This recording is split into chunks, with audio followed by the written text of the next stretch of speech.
La llamada llegó a las 3 de la mañana un martes. La enfermera del hospicio de mi papá, con voz suave pero urgente.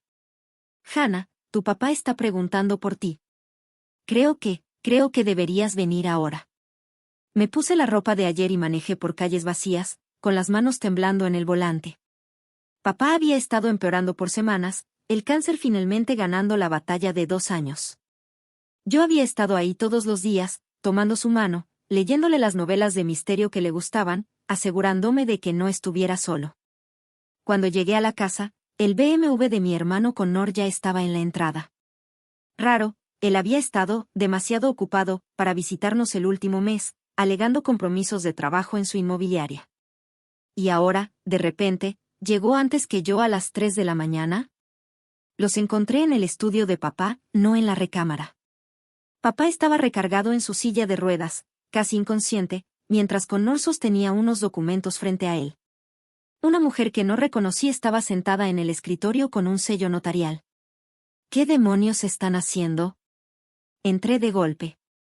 Connor ni se inmutó, papá quiso hacer unos cambios en su testamento. Claridad de última hora, ya sabes cómo es. ¿A las 3 de la mañana? ¿Cuándo apenas puede abrir los ojos? La cabeza de papá se volvió hacia mi voz. ¿Hannah? Su voz era un hilo. Aquí estoy, papá. Corrí a su lado, notando cómo su mano temblaba cuando Connor la guiaba hacia la línea de la firma. Solo firma aquí, papá, dijo Connor con calma. ¿Recuerdas lo que platicamos? Sobre cómo Hannah no necesita el dinero porque solo es maestra, y que yo puedo manejar mejor los bienes familiares. Está con morfina. Agarré los papeles. ¿Ni sabe en qué año estamos? Connor me los arrebató, estaba lúcido cuando empezamos. ¿Verdad, señora Patterson? La notaria se movió incómoda, parecía consciente cuando llegué. Miré los documentos, un nuevo testamento, fechado ese día, dejando todo a Connor. La casa, las inversiones, las joyas de mamá, hasta el pequeño fondo educativo que papá había prometido para mi salón. Todo para Connor, con una sola línea: a mi hija Hannah le dejo mi amor y mis mejores deseos, sabiendo que ella valora el cariño más que lo material. ¿Tú escribiste esto?, acusé a Connor. Así no habla papá. La gente se pone formal con los asuntos legales. Se volvió hacia papá. Una firma más, papá. El poder notarial. Ahí fue cuando lo vi, papá no estaba solo cansado. Sus pupilas eran como puntos, su respiración demasiado superficial. Había estado lo suficiente con él para reconocer su reacción normal a la morfina. Le aumentaste la dosis, susurré. Lo drogaste. Eso es una acusación grave. Pero la mano de Connor se fue a su bolsillo, y pude ver la silueta de un frasco de medicamento. Enfermera. Grité. Enfermera. Margaret, la enfermera nocturna de papá, llegó corriendo. Al verlo, palideció. El registro de medicación dice que tuvo dosis hace 1 hora. No debería necesitar, revisó sus signos vitales. Tenemos que llamar al doctor. Ya.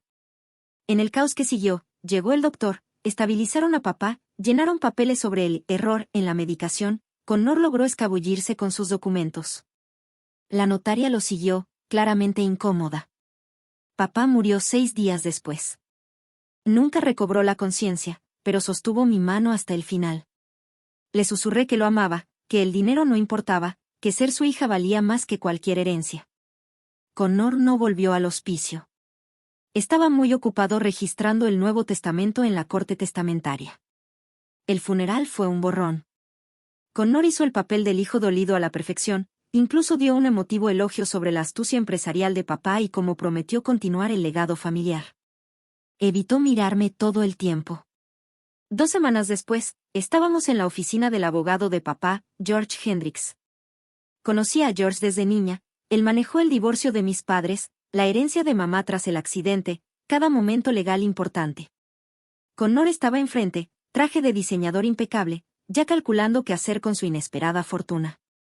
Trajo a su propio abogado, un tiburón del centro especializado en herencias. Antes de comenzar, dijo George ajustándose las gafas, necesito hablar de unas irregularidades.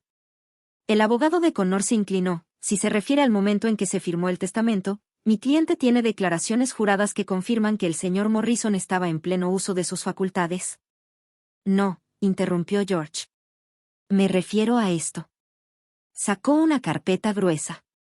El testamento que el señor Connor Morrison registró en la corte la semana pasada. Sí, dijo Connor con soltura. Las últimas voluntades de papá. Se dio cuenta de que yo era más apto para manejar los bienes familiares. Interesante. La cara de póker de George era legendaria, pero pude ver un destello en sus ojos. Porque según la ley estatal, un testamento hecho bajo circunstancias sospechosas, como aumento de morfina sin prescripción del médico, puede ser impugnado. Connor se movió incómodo, no hay prueba de irregularidades. En realidad, sí. George sacó otro documento. La enfermera del hospicio presentó un informe. El doctor confirmó que los niveles de morfina eran peligrosamente altos. Y lo más interesante, deslizó un papel por la mesa. La notaria, señora Patterson, dio una declaración jurada diciendo que se sintió presionada a continuar pese a sus dudas sobre la capacidad mental del señor Morrison. El abogado de Connor quiso objetar, pero George no terminó. Sin embargo, no estamos aquí por eso. Estamos aquí por esto. Sacó otro documento, más antiguo, con la firma temblorosa pero legible de papá. Un testamento hecho hace 5 meses, debidamente testificado, en un periodo documentado de lucidez, y registrado en esta oficina el mismo día. Connor palideció, eso es imposible. Papá nunca mencionó. Porque sabía que intentarías algo así. George abrió el testamento. El señor Morrison vino conmigo tras su diagnóstico. Fue muy claro con sus deseos y preocupaciones. ¿Quieren que lea los pasajes relevantes? Las manos de Connor se aferraron a los brazos de la silla. George aclaró la garganta. A mi hijo Connor, cuya ambición siempre ha excedido su ética, le dejo la suma de $1 y un consejo: el dinero obtenido con engaños vale menos que el dinero ganado con honor. El cuarto quedó en un silencio sepulcral. El resto de mi patrimonio, incluida la casa familiar, todas las cuentas de inversión y pertenencias personales, lo dejo a mi hija Hannah, quien me ha demostrado que la riqueza no se mide en dólares sino en presencia, no en portafolios sino en paciencia. Ella pasó sus noches leyendo para un hombre moribundo mientras otros calculaban su herencia. El rostro de Connor cambió de blanco a rojo. Esto es falso. Hannah debe haber. Hay más, continuó George. Soy consciente de que Connor podría intentar impugnar este testamento o manipularme para que lo cambie conforme empeore mi condición. Por eso también establezco un fideicomiso educativo con $500,000, que será administrado por Hannah, destinado específicamente a proveer recursos a escuelas con poca financiación. Este fideicomiso es irrevocable y está protegido contra cualquier reclamo de Connor o sus descendientes. También hay un video, dijo George, girando la pantalla de su computadora hacia nosotros. ¿Quieren verlo? La boca de Connor se abrió y cerró como pez fuera del agua. En la pantalla apareció papá, delgado pero alerta, sentado en esta misma oficina hace 5 meses. Su voz era clara y firme. Si estás viendo esto, significa que Connor intentó cambiar mi testamento cuando ya estaba demasiado enfermo para resistir. Hijo, sé de tus deudas, de tus apuestas, de las mentiras que les dices a los inversionistas sobre tener capital del fideicomiso familiar. Te he visto convertirte en alguien que no reconozco, alguien que explotaría a su padre moribundo por dinero. Hannah, cariño, lamento que tengas que lidiar con esto. La casa es tuya, llénala con las risas de los estudiantes que tanto amas. Y Connor, te perdono. Pero perdonar no significa permitir. Busca ayuda, hijo. Antes de que pierdas más que dinero. El video terminó. Connor quedó paralizado, mirando la pantalla en blanco. Esto es interesante, dijo George, y algo en su tono hizo que todos levantáramos la mirada. Porque presentar un testamento fraudulento es un delito grave. Intentar influenciar indebidamente a una persona moribunda es abuso a adultos mayores.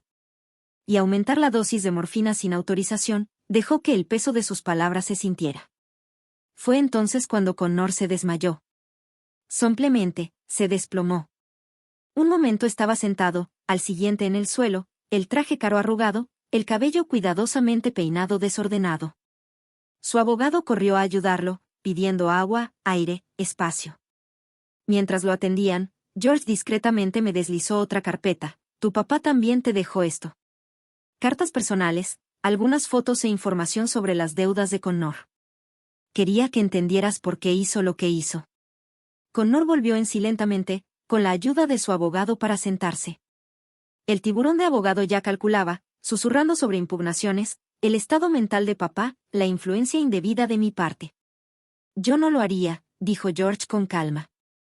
Tenemos el video, los registros médicos que muestran la lucidez del señor Morrison ese día, y 3 testigos además de mí. Además, cualquier impugnación tendría que explicar la firma del testamento a medianoche y el incidente de la morfina. El fiscal ya está interesado en ese caso. Connor me miró entonces, realmente me miró por primera vez en años, tú lo volviste en mi contra.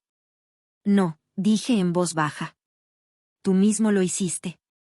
Cada visita que no diste, cada excusa, cada vez que le llamaste pidiendo dinero y nunca preguntando cómo estaba. Yo no lo envenené contra ti, Connor. Solo me presenté. Necesitaba ese dinero, su voz se quebró. No entiendes. Le debo a gente peligrosa. Entonces debiste ser honesto con papá. Él te habría ayudado. Siempre te ayudó. Me habría dado una charla. Me habría humillado. Te habría amado. Eso es todo lo que siempre hizo. Connor se fue con su abogado, dejando amenazas de litigio atrás. Pero todos sabíamos que se había acabado. Había jugado mal sus cartas, literalmente drogó a nuestro padre para una firma, y descubrió que papá siempre estuvo 3 pasos adelante. George me acompañó a mi carro después, tu papá era un hombre inteligente. Sabía que Connor intentaría algo cuando se desesperara lo suficiente. Por eso vino conmigo desde temprano y arregló todo bien. ¿Por qué no le dijo la verdad a Connor? Que ya había cambiado el testamento. Porque esperaba que Connor lo sorprendiera. Que eligiera el amor sobre el dinero al final. Cuando Connor no visitó el último mes, tu papá lo supo. Pero aún tenía esperanza. ¿Y el video? Fue idea de él. Dijo que Connor necesitaría verlo para creerlo. Y quería decirle que lo amaba una vez más, aunque Connor no lo escuchara hasta después. Me quedé en el carro mucho rato después de que George se fue, sosteniendo la carpeta con las cartas que papá había escrito. Una para cada año que pensó podría perder. Tarjetas de cumpleaños para futuros nietos. Y una nota para Connor, sellada, con «Cuando estés listo», escrito al frente. Connor nunca impugnó el testamento. La amenaza de cargos criminales y la documentación irrefutable lo hicieron inútil. Se declaró en bancarrota 6 meses después, se mudó a Florida y empezó de nuevo. No hablamos, pero escucho cosas por primos. Trabaja como administrador de propiedades, vive tranquilo, tal vez finalmente aprendiendo lo que papá intentó enseñarle sobre ganar versus tomar. La casa es mía ahora, pero no se siente como una victoria. Se siente como lo que es, el último intento de un padre por proteger a un hijo mientras espera salvar al otro. Convertí el gran comedor formal en una biblioteca para mis estudiantes, llena de los libros que papá amaba. Vienen después de clases para tutorías y ayuda con tareas, sus risas llenando los espacios donde Connor y yo jugábamos. El fideicomiso educativo ha proveído tecnología nueva a 10 escuelas. Cada computadora tiene una pequeña placa, donado por el fideicomiso familiar Morrison, riqueza medida en sabiduría. Guardé una cosa de aquella terrible noche, la pluma con la que Connor intentó hacer firmar a papá. Está en mi escritorio en la escuela, recordándome que la herencia no es lo que te dan. Es lo que eliges hacer cuando alguien que amas está en su momento más vulnerable. Papá sabía que Connor vendría por el dinero. Sabía que yo vendría a despedirme. Al final, ambos recibimos exactamente lo que merecíamos, Connor su dólar y su conciencia, y yo la oportunidad de continuar el verdadero legado de papá, la creencia de que presentarse importa más que presumir. Connor se desmayó durante la lectura del testamento porque se dio cuenta de que había sido descubierto, expuesto y derrotado por el padre que subestimó. Pero creo que también se desmayó por otra razón, el peso de escuchar a papá decir, te perdono, cuando lo que realmente merecía era abandono. A veces, la mayor herencia es descubrir que alguien sabía exactamente quién eras y te amó de todos modos. Y a veces, el peor castigo es obtener exactamente lo que maquinaste, solo para encontrar lo inútil frente a lo que perdiste al conseguirlo.